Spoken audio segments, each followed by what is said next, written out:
Monsieur Abba, Oui, vous êtes entré au stade, donc vous avez donc vu ce qu'on pourrait appeler la scène du crime ou des crimes. oui. Est-ce qu'à l'époque, vous aviez pris des photos de cette scène de crime? La police technique a fait des photos. La police technique a pris des photos. Oui. Et compte tenu de l'agencement de ce qu'on pourrait appeler cette procédure du 28 septembre, êtes-vous sûr que ces photos-là se sont retrouvées dans le dossier de la procédure? Bien sûr. C'est ce que j'ai dit tout à l'heure. D'accord.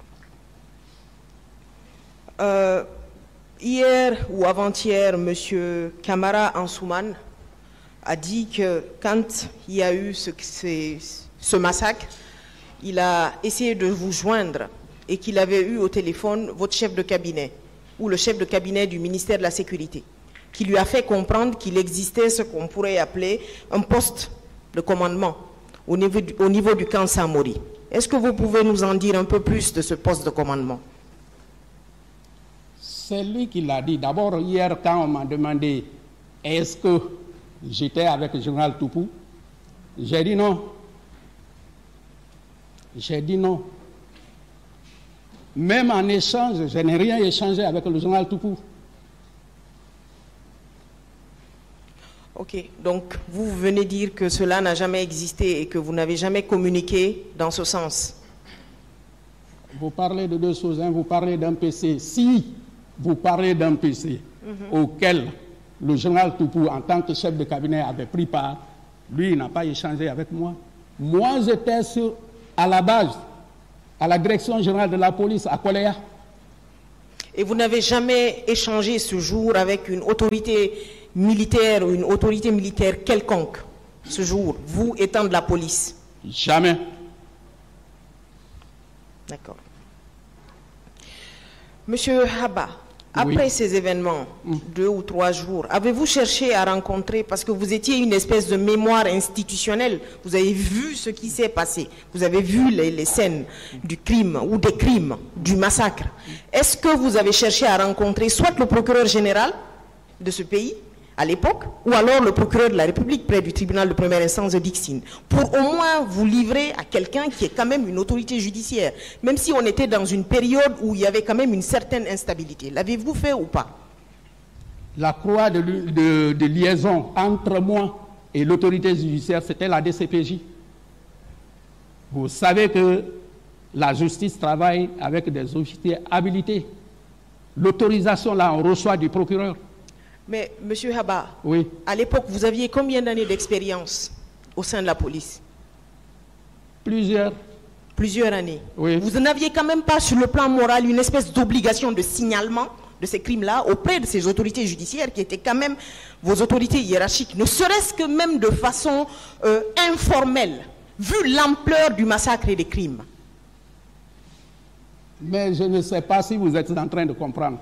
Ça a été signalé. Ceux qui étaient habilités à le faire l'ont fait. Et c'est sur ma demande. Mais, monsieur Abba, excusez-moi, Oui. mais il y a quand même une différence sur votre demande et ce que vous avez vu et l'ampleur des crimes. Ah, vous avez voulu que moi, personnellement, je me déplace vers le procureur? Oui. Est-ce que vous ne pensez pas qu'en ce moment-là, je suis en train de violer la procédure?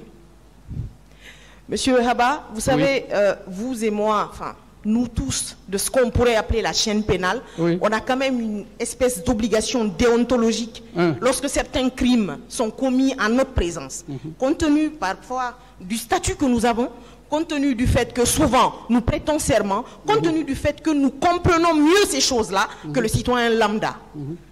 Donc c'est quand même ahurissant qu'à quelqu'un qui soit directeur général de la police, qui ait atteint ce niveau-là, dise qu'il préfère attendre qu'on lui tende la perche. Je trouve ça assez curieux et ahurissant. Ce n'est pas une perche que j'étais en train d'attendre. Souvenez-vous que j'ai dit à l'entame de mes premières déclarations, aussitôt arrivé au stade, après avoir constaté les faits, premièrement, j'ai informé l'autorité administrative de tutelle. Quand il m'a dit d'attendre qu'il envoie des camions, deuxièmement, j'ai appelé le directeur central de la police judiciaire Et au niveau de la direction centrale de la police judiciaire, il y a la division des investigations criminelles. Sous d'autres cieux, c'est même une direction qui est crainte.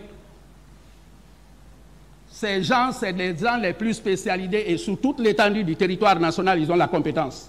Est-ce que je peux me permettre de vous arrêter? Est-ce que cette division des investigations, vous avez dit criminelles, hein? Oui. Est-ce que cette division, vous avez entendu à l'époque? Si la division m'a entendu? Oui. Non. Ah, pourtant, cette division est censée être le haut niveau, le top. Et vous, vous étiez là, vous étiez quand même sur la scène du crime. Qu'en est-il de la niaque du policier, de quand même ce flair du flic, ou en tout cas de cette division? Vous-même, vous deviez vous poser ces questions-là, Monsieur Haba. Vous étiez quand même là, vous êtes entré sur l'esplanade quelques heures après ce terrible massacre. Je trouve ça assez curieux, Monsieur Haba. C'est une curiosité, peut-être que vous pouvez faire partager, mais en principe, le principe de fonctionnement, lorsque des officiers de police travaillent sur un dossier, ils informent le procureur, ils sont en liaison avec le procureur. La suite des choses, ce qui est autorisé, c'est qu'il y a ce qu'on appelle commission rogatoire. Les parties que le procureur ne comprend pas, il instruit avec des questions précises. Monsieur Haba, j'ai beaucoup de respect pour vous et les déclarations que vous avez faites ici, mais j'ai l'impression que ça ressemble plutôt à une omerta, la loi du silence. Merci.